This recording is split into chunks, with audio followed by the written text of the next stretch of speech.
ओम नमः शिवाय। परमात्मा ने इस संसार को बनाया, उसमें से बहुत सारी ऐसी आत्माएं हैं जो ईश्वर जो एक ही एक है, परम प्रकाश है, ब्रह्म है उसे कहते हैं, उससे निकल करके आत्मा धरती पर आई। उसको अपने स्वरूप का बोध जरूरी है। उस अपने स्वरूप को बोध कराने के लिए भगवान उन आत्माओं को साधना विधि सिखाता है। वो ध्यान करते हैं, जप करते हैं और धीरे धीरे उस चेतना को जागृत होने के बाद उसी परम तत्व में स्थिर होने लगते हैं। और उस परम तत्व में स्थिर होकर उनको भान नहीं रहता है हम संसार में हैं या ईश्वर में हैं, एकाएक हैं। यही बोध उनको धरती पर रहने के लिए आनंद प्रदान करता है और दूसरे लोगों को प्रेरणा प्रदान करता है कि वो भी ऐसा जीवन जिए। क्योंकि हम इस धरती पर आते हैं और हमको जाना भी है। जैसे भी हिमालय जाते हैं, 10 दिन 15 दिन वहाँ रहकर एकांत में नंदनवन, तपोवन, द्रोणगिरी, पांडुखोली, हिमाचल आदि जहाँ भी परमात्मा भेजता है, तुंगनाथ, चोपता में वहाँ जाते हैं। वो सुधारा तक जाते हैं, लेकिन कुछ दिन के बाद फिर अपने घर आते हैं, वतन आते हैं, तो बड़ा सुख मिलता है और हम विश्रांति पाते, अपने स्वास्थ्य लाभ करते हैं। लेकिन वो जो अनुभूतियाँ होती हैं उनका हम रिवीजन करते हैं और संतुष्ट होते हैं कि हम ये हैं और ये हमारी आत्मा की स्थिति है। और उस ऊर्जा का हम दूसरों के कल्याण में सुनियोजन करते हैं। लोग दुखी हैं, पीड़ित हैं, परेशान हैं, उनके लिए जब हम प्रार्थना करते हैं तो वो काम उनके होते हैं। इससे उनकी श्रद्धा बढ़ती है, भक्ति बढ़ती है और जीवन में उनके प्रकाश आता है। तो परमात्मा ने हिमालय बनाया है। हिमालय पर्यावरण के लिए ही नहीं है, वरन ये हमारी आध्यात्मिक ऊर्जा को संयोजित करने के लिए भी है। वहाँ बर्फ पिघलती है, बर्फ से पर्यावरण बनता है, फिर वर्षा होती है, बादल बनते हैं, ये अलग बात है।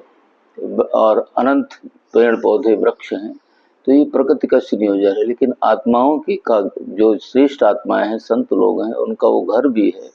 वो अब साधना वहाँ सहजता से कर सकते हैं, क्योंकि वहाँ पर बड़ी शांति है और बड़ा सुख है।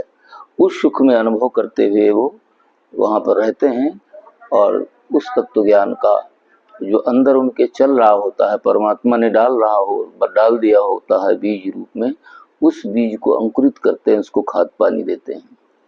तो ये हिमालय बड़ा ही मूल्यवान है और अपने को ऊंचा उठाने के लिए बहुत बड़ा माध्यम है।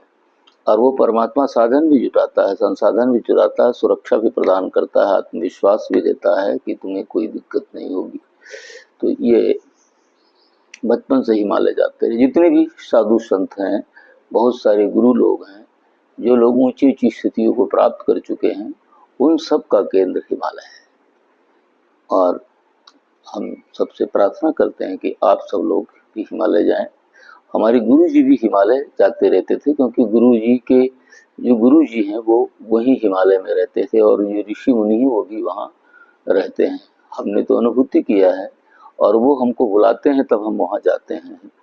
नंदनवन, तपोवन, तुंगनाथ, चोपता में, तो उन घाटियाँ जो वहाँ की हैं, आपको देख कर आकर्षित होगा। हमारा मन होता है कि इसके अंदर प्रवेश कर जाएं, लेकिन शरीर से तो कम प्रवेश किए, जब हम ध्यान में जाते हैं तो वो हमारी चेतना को वहाँ ले जाते हैं और वहाँ उन सबको दिखाते हैं कि वहाँ एक बहुत बड़ा विश्वविद्यालय है और जिसमें बहुत सारी चेतनाएं रहती हैं। वो हमको देख रही हैं, हमसे बात भी कर रही हैं, हम उनसे बात कर रहे हैं और उस विद्यालय में सब पढ़ाते हैं। बहुत सारी चेतनाएं वहाँ पर रहती हैं। एक बार ऐसे ही हमको स्वप्न हुआ था कि तुम इस विश्वविद्यालय के प्रोफेसर हो और तुमको वेतन मिल रहा है, लेकिन कभी एक बार आए नहीं।